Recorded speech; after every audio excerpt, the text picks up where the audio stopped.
अस्सलाम वालेकुम नाज़रीन।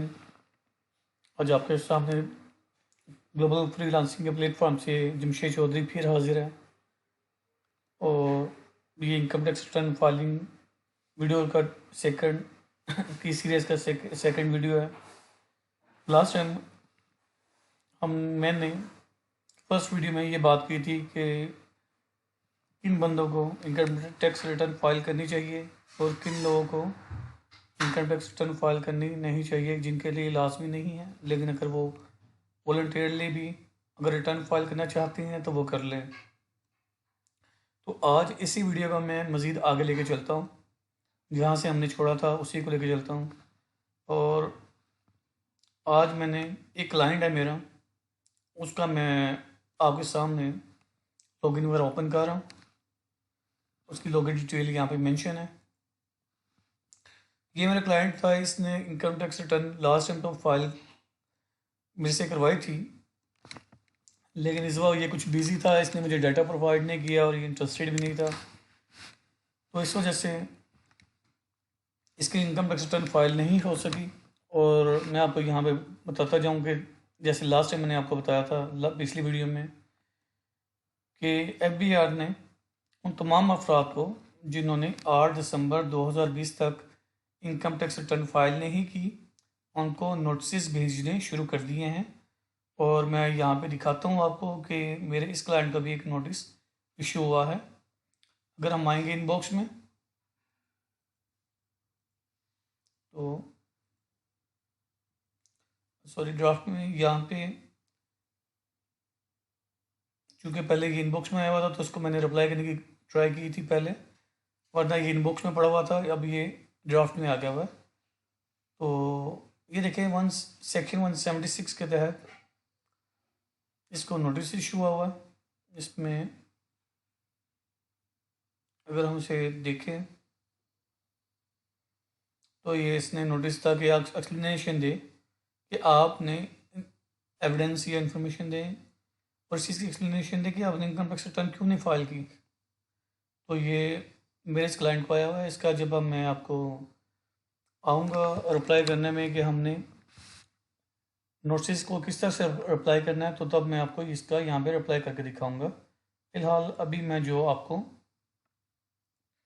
बताना चाह रहा हूँ कि वो इनकम टैक्स रिटर्न फाइल कैसे करनी है, इसके लिए भी बेसिक क्या क्या रिक्वायरमेंट चीज़ें आपके पास मौजूद होनी चाहिए। यानी कि अगर आप इनकम टैक्स रिटर्न फाइल कर रहे हैं तो इस टाइम आपके पास क्या क्या चीज़ें मौजूद हों और कौन कौन से डॉक्यूमेंट्स हैं जो कि आपके पास ऑलरेडी यूजेबल फॉर्म में मौजूद होने चाहिए। तो अगर मैं आपको यहाँ पे लेके आऊँ इस विज़िट पे, इस व्यू पे, आप देख रहे हैं कि ये नॉर्मल डिक्लेरेशन में आके नॉर्मल रिटर्न का ये वाला जो ऑप्शन है, मैं इसको ये बटन है इसको सिलेक्ट कर रहा हूँ।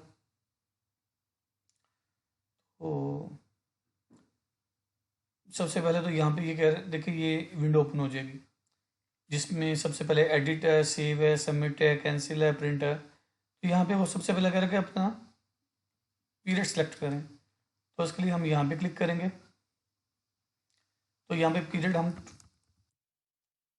2020 का पीरियड है तो यहाँ पे ये सिलेक्ट किया, तो ये हमारे पास पीरियड आ गया जिसमें 1 जुलाई 2019 से लेकर 30 जून 2020 तक, इसको हमने सेलेक्ट किया।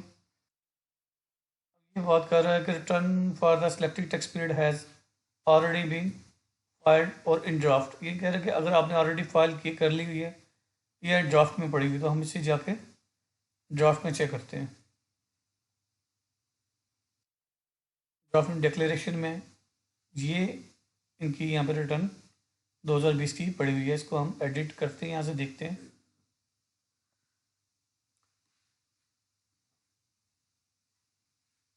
हम यहाँ पे बेहतर है इसको हम क्लासिकल व्यू में लेकर चलें तो ये ज़्यादा बेहतर अंदाज में समझ आ जाएगी, फिर इसमें इंफॉर्मेशन ज़्यादा मौजूद होती है। तो सबसे पहले जो मैं आपको ये बात बता रहा हूँ, आप इसे गाइडलाइन नोट कर लें, यहाँ कहीं लिख लें अपने लिए कि जब भी आपने इनकम टैक्स रिटर्न फाइल करनी है तो आपके पास क्या क्या चीज़ें मौजूद हों।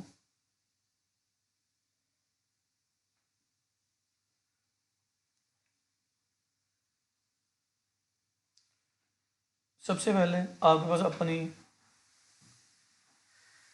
हाँ, बैंक स्टेटमेंट पूरे 1 साल की मौजूद होनी चाहिए, उस पूरे पीरियड की, ताकि आपको पता चल सके कि आपके पास कितना इनफ्लो हुआ है, कितना आपका आउटफ्लो हुआ।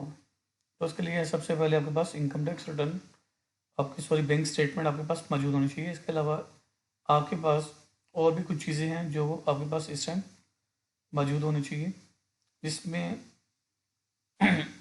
एक तो जो भी आपका इनकम टैक्स कटा है, किसी भी वजह से कटा है, किसी भी सेक्शन के तहत अगर आपका ऑलरेडी डिडक्शन हो चुकी हुई है, वो आपके पास यहाँ पे मौजूद होनी चाहिए आपके पास उसकी डिटेल। जैसे कि अगर आप फ़ोन यूज़ करते हैं, सेल यूज़ करते हैं, और सेल में जब आप रिचार्ज करवाते हैं तो आपकी विद होल्डिंग टैक्स की वहाँ पे विद होल्डिंग मौजूद होती है, और इस टैक्स की विद होल्डिंग की स्टेटमेंट आप अपने जो सेलुलर कंपनी है, यानी कि यू फ़ोन या टेलीनॉर या जिया जिसकी भी आप यूज़ करते हैं, उनकी फ्रेंचाइज से भी जाके अपनी टैक्स की विद होल्डिंग टैक्स की स्टेटमेंट निकलवा सकते हैं, या फिर उनसे आप ऑनलाइन जाके भी खुद भी निकाल सकते हैं। इसमें कोई इतना ही बड़ा ये मुश्किल काम नहीं है। इसके अलावा आपका कहीं कहीं और भी टैक्स कटा है, किसी किस्म का भी टैक्स, इस तरह से कि अगर आपने यहाँ पे सारी मौजूद ये लिस्ट मैंने ओपन कर दी है। सबसे पहला कह रहा है कि salary for employees under section 149। अगर आप सैलरीड पर्सन हैं और आप कहीं पे जॉब कर रहे हैं और आपकी सैलरी 6 लाख से ज़्यादा है, तो आपका एम्प्लॉयर आपको जब सैलरी पे करेगा तो वो टैक्स काट के FBR में जमा करवाएगा। तो ये आपके पास उस टाइम स्टेटमेंट मौजूद होनी चाहिए, आपकी इंफॉर्मेशन आपके पास मौजूद होनी चाहिए कि आपके एम्प्लॉयर ने कितनी सैलरी आपको पे की और उसमें से कितना टैक्स डिडक्ट करके FBR को सबमिट करवाया। तो ये आप अपने एम्प्लॉयर से डिमांड कर सकते हैं कि मुझे जी आप विद होल्डिंग टैक्स की स्टेटमेंट दें मुझे, या सर्टिफिकेट दें मुझे जो आपने टैक्स काटा है। आगे अगला कह रहा है कि डायरेक्टरशिप फी अंडर सेक्शन 149 सब सेक्शन 3। इसके तहत अगर आप किसी कंपनी में डायरेक्टर हैं, तो अगर डायरेक्टर वहाँ पे आपको डायरेक्टर फी मिलती है तो उसका अमूमन 20% जो होते हैं वो टैक्स काट के आपको पे करते हैं, क्योंकि वो कंपनी जो होगी जिस कंपनी में हम एज ए डायरेक्टर अपनी सर्विसेज दे रहे हैं, तो वो कंपनी आपको जब पेमेंट करेगी तो वो 20% टैक्स विद होल्ड करेगी। यानी कि आपको अगर समझ लें कि आपको एक मीटिंग अटेंड करने का 10,000 मिलता है, तो उस 10,000 में कंपनी उसका 20% टैक्स जो कि 2,000 बनता है वो काटेगी, और आपको उसका रिमेनिंग 80% जो कि 8,000 बनता है वो आपको पे करेगी। आगे कह रहे हैं टैक्स विदहेल्ड अंडर सेक्शन 151। अगर यानी कि अंडर सेक्शन 151 के तहत कहीं पर भी टैक्स आपका विदहेल्ड हुआ तो उसकी भी आपके पास एविडेंस आपके पास मौजूद होना चाहिए, उसका सर्टिफिकेट आपके पास मौजूद होना चाहिए, CPR आपके पास मौजूद होनी चाहिए उसकी। इस तरह से कुछ चीज़ें हैं। अब जैसे कि यहाँ सबसे इम्पोर्टेंट एक है मोटर व्हीकल रजिस्ट्रेशन, यानी कि अगर आपने अपनी गाड़ी या अपनी मोटरसाइकिल अगर आपने रजिस्टर्ड करवाई है किसी भी कंपनी के अंदर, तो एक्साइज के अंदर, चाहे वो गाड़ी कंपनी की है या आपकी है, लेकिन सबसे इम्पोर्टेंट बात है कि वो गाड़ी है किसके नाम पे। अगर गाड़ी आपके नाम पर रजिस्टर्ड हुई है, चाहे वो कंपनी ने आपको परचेज करके दी है और आपके नाम पर रजिस्टर्ड हुई है, तो डेफिनेटली टैक्स आप जो कटा है वो आप क्लेम कर सकते हैं। लेकिन अगर गाड़ी कंपनी ने ही दी है और कंपनी के नाम पे है और उसके रजिस्ट्रेशन पे जो टैक्स वगैरह आपको जमा करवाया आपने, वो आप क्लेम नहीं कर सकते। तभी क्लेम करेंगे जब आपने गाड़ी आपके नाम पे हो। तो यानी कि आपने अगर एक्साइज के अंदर अपनी गाड़ी की रजिस्ट्रेशन करवाई है, सेल परचेज जो आपने गाड़ी परचेज नहीं की है कि यूज में ली है, तो वहाँ पे जो आप टैक्स पे करेंगे तो वो भी आपके पास उसकी डिटेल आपके पास मौजूद होनी चाहिए।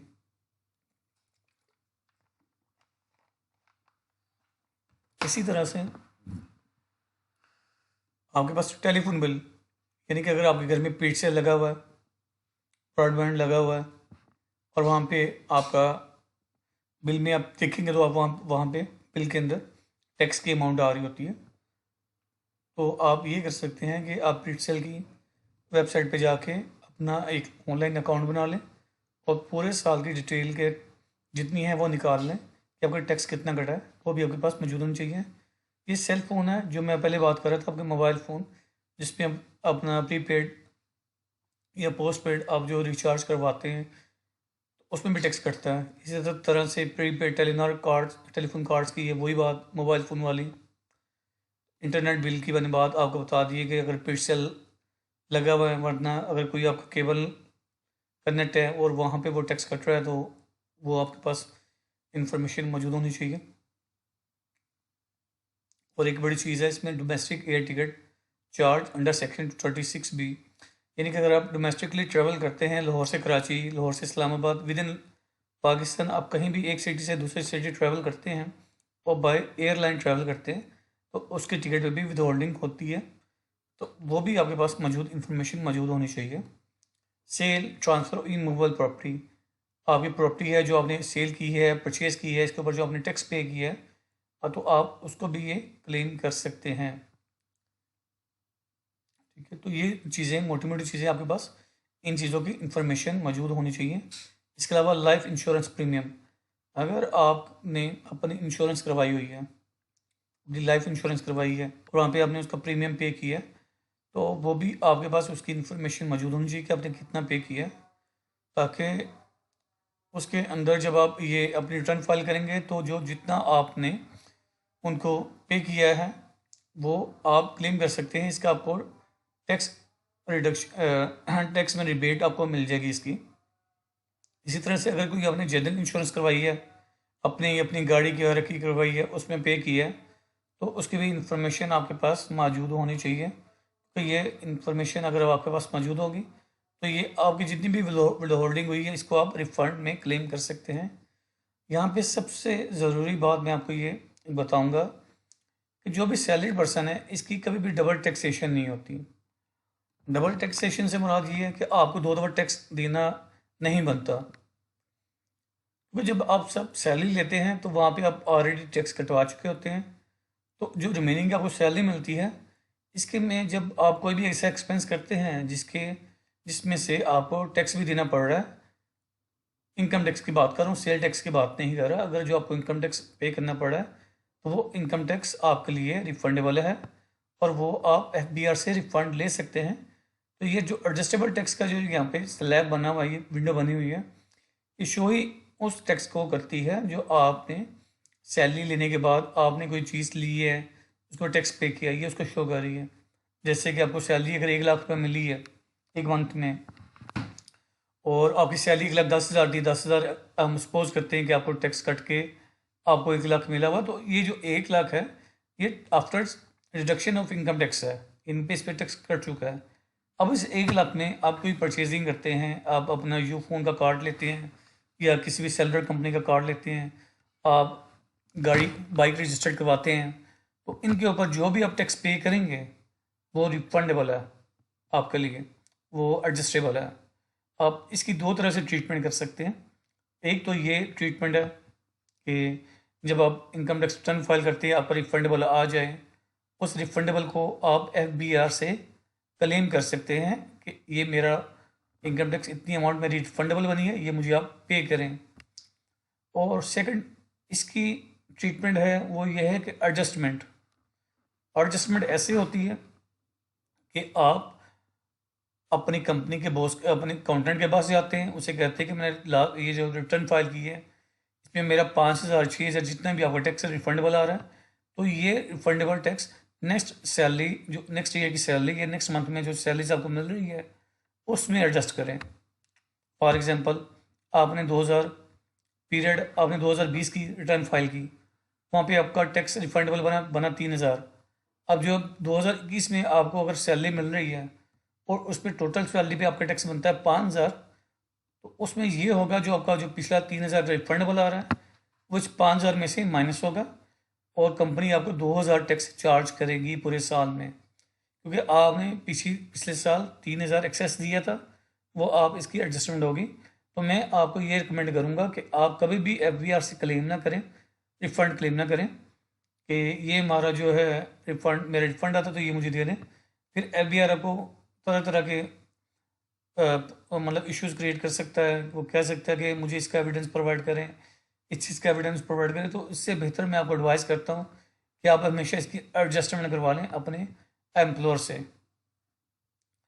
तो ये थी रिफंडेबल के लिहाज से। तो मैंने आपको जो इम्पोर्टेंट चीज़ें बताई हैं कि आपके पास जब आप इनकम टैक्स रिटर्न फाइल करें तो आपके पास क्या चीज़ें होनी चाहिए। सबसे पहले आपके पास बैंक स्टेटमेंट होनी चाहिए। इसके बाद आपके पास विद होल्डिंग स्टेटमेंट्स होने चाहिए from all sources. All sources मैंने जहाँ जहाँ पे आपका टैक्स कटा है, जिसमें आपका मोबाइल फ़ोन का जो टैक्स कटा है उसकी आपके पास स्टेटमेंट होनी चाहिए, उसका सर्टिफिकेट होना चाहिए। तीसरा, आपने अगर कोई गाड़ी रजिस्टर्ड करवाई है तो उसमें जो आपको टैक्स कटा है उसका आपके पास सर्टिफिकेट होना चाहिए। इसके अलावा अगर आपने अपने बच्चों की स्कूल की फ़ी पे की है, वहाँ पे अगर आपका टैक्स कटा है तो आपके पास उसका भी सर्टिफिकेट होना चाहिए। इसके अलावा अगर आपने इंश्योरेंस प्रीमियम पे किया है, लाइफ इंश्योरेंस या जनरल इंश्योरेंस, तो उसका भी आपके पास पेमेंट फ़ी या उसका सर्टिफिकेट आपके पास होना चाहिए। और इसके अलावा अगर आपने डोमेस्टिक या इंटरनेशनल ट्रैवल किया है पाकिस्तान से बाहर या Pakistan with in Pakistan through any airline, और वहाँ पे अगर आपने टिकट पे परचेज करते हुए टैक्स पे किया तो उसका भी एविडेंस आपके पास होना चाहिए। तो ये मोटी मोटी चीज़ें आपके पास होनी चाहिए। अगर ये चीज़ें आपके पास होंगी तो आप easily income tax return file कर सकते हैं और जो आपका टैक्स कटा हुआ है उसको आप एडजस्ट करवा सकते हैं। तो इस वीडियो में सबसे पहले मैंने आपको मेन चीज़ें बता दी हैं। जब भी आपने रिटर्न फाइल करनी है आपने इन चीज़ों का अरेंजमेंट पहले ही से ही करके रखना है ताकि आप ड्यू डेट से पहले अपनी रिटर्न फाइल करें। और इसमें अगर किसी किस्म का कोई इश्यू आए तो वक्त से पहले से रिजॉल्व कर सकें। तो कल मैंने आपको जैसे बताया था कि FBR की 3 मेन साइट्स हैं। आयरिस है ये, इसके बाद ये EFBR है। इसमें मैंने बताया था EFBR पे हम पेमेंट्स वगैरह करते हैं तो हम यहाँ पे CPR वगैरह जनरेट करते हैं। तो ये इसकी FBR की मेन वेबसाइट है जहाँ पे आपको हर इंफॉर्मेशन मिल जाएगी। और अगर आपको यहाँ पे कोई भी SRO या ऑर्डिनेंस या रूल्स या कुछ भी आपने डाउनलोड करना है तो यहाँ से आप कर सकते हैं। Everything is available on this website. तो यहाँ पे अब मैं थोड़ा सा इनकम टैक्स रिटर्न फाइल की तरफ आता हूँ। तो हमने सबसे पहले करना है ऐसे कि जो एम्प्लॉयर है, जो सैलरीड पर्सन है, उसकी इनकम टैक्स रिटर्न फाइल करना बहुत ईजी है। सबसे पहले हमने यहाँ पे अपना पीरियड सेलेक्ट कर लिया। अगर मैं इसे दोबारा से ओपन करता हूँ तो आपको इस चीज़ का मज़ीद समझ आ जाए। हम जाते हैं डिक्लेरेशन में। डिक्लेरेशन में हम जाते हैं रिटर्न स्टेटमेंट में, और उसमें जो सेकंड बटन है जहाँ पे नॉर्मल रिटर्न लिखा हुआ है इंडिविजुअल की, AOP की, कंपनी की, इसको हम सेलेक्ट कर लेते हैं। क्योंकि ये ऑलरेडी हमने सेलेक्ट किया हुआ है तो ये इसमें ड्राफ्ट में पड़ी हुई है। ये 2020 की, ये 2019 की। मेरे इस क्लाइंट ने 2 साल रिटर्न फाइल नहीं की तो मैं इस 2020 की ओपन करता हूँ। हम एडिट पे क्लिक करेंगे तो ये इसकी विंडो ओपन हो जाएगी। अभी हमने यहाँ पे ये समरी व्यू है, ये दूसरा क्लासिकल व्यू है। समरी व्यू और क्लास समरी व्यू FBR ने ज़्यादा लॉन्च किया था सैलरीड पर्सन के लिए। ये सैलरीड पर्सन की चंद ट्रांजैक्शन होती हैं पूरे साल में, तो वो वहाँ से डाल के इजीली यहाँ से क्विट कर ले, मतलब इजीली अपनी रिटर्न फाइल कर ले। तो मैं हमेशा रिकमेंड करूँगा कि आप क्लासिकल या क्लासिक व्यू इसका यूज़ करें। इस ज़्यादा बेहतर अंदाज में आपको इन्फॉर्मेशन फिल करने में हेल्प करता है। तो यहाँ पे देखिए सबसे पहला एम्प्लॉयमेंट में ये चीज़ कोड है इसका 1000 के आगे सब कोड और भी कोड दिए हुए हैं। तो पहला जो आ रहा है वो पेज वेज अदर रेमुनरेशन, यानी कि अगर आपके पास पूरे साल में 11 लाख सैलरी बनती है तो आपने यहाँ पे 11 लाख पुट करना है। और ये जो है अमाउंट एग्जेम्प्ट फ्रॉम टैक्स, जैसे कि हमें नॉर्मली 10% मेडिकल है, जो बेसिक का 10% वो एज ए मेडिकल वो एग्जेम्प्ट है, और ये तकरीबन हर एम्प्लॉय को होता है।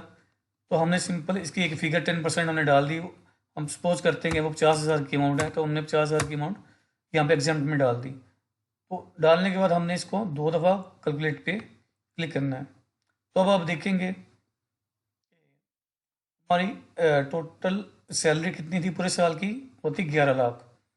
इसमें से हमने 50,000 माइनस किया तो हमारी जो टैक्सेबल इनकम यहाँ पे 10,50,000 की आ गई। इसके बाद अगर आपका कोई भी अलाउंसेस वगैरह हैं तो वो चीज़ें आपने यहाँ पे ऐड करनी है।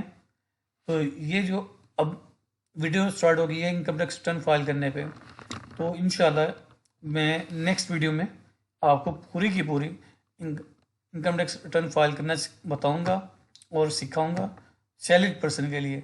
नेक्स्ट वीडियो जो आएगी वो सैलरीड पर्सन के लिए होगी। इसके बाद मैं नेक्स्ट वीडियो में आपको इनकम टैक्स रिटर्न फाइल करना सिखाऊंगा उन अफराद को जो कि बिजनेस मैन है, जिनका अपना कारोबार है, जिनकी जो इनकम है वो मोर देन 50% बिजनेस से आती है, जो कि सैलरी पर्सन नहीं, तो उनकी भी मैं आपको इससे अगली वीडियो होगी, वीडियो नंबर 4, उसमें सिखाऊंगा बिजनेस के लिए। तो ये मेरी वीडियो नंबर 2 है। मैं वीडियो नंबर 3 के अंदर जाके आपको इनकम टैक्स पूरी की पूरी फ्रॉम समझिए कि 0 टू फाइनल 1 to 100, 0 to 100% जितने भी हैं वो आपको यहाँ पे प्रैक्टिकली करके दिखाऊंगा और आपको बताऊंगा कि कैसे हम रिकन्सिलेशन करते हैं, कैसे हम वेल्थ स्टेटमेंट फाइल करते हैं। तो अब तक के लिए इतना ही बहुत है और थैंक यू सो मच मेरी इस वीडियो को देखने का। अगर आप लोग दोस्तों के जहन में कोई भी एम्बिग्विटी, कोई भी क्वेश्चन आता है तो काइंडली विदाउट एनी हेजिटेशन आप मेरे से पूछ सकते हैं। अब जितना मेरे से पूछेंगे मैं उतने आपके पॉइंट्स क्लियर करूँगा। और ये मैं चाहता हूँ, मेरा एम है कि मेरे तमाम दोस्त, अफराद, फैमिली मेम्बर इस काबिल हों कि वो अपनी इनकम टैक्स रिटर्न फाइल खुद कर सकें, ताकि उनको जो दूसरों लोगों से करवानी पड़ती है वो ना ये करवानी पड़े और वो खुद इनकम टैक्स रिटर्न फाइल करने के काबिल हो जाएं। Thank you so much. अल्लाह हाफिज़।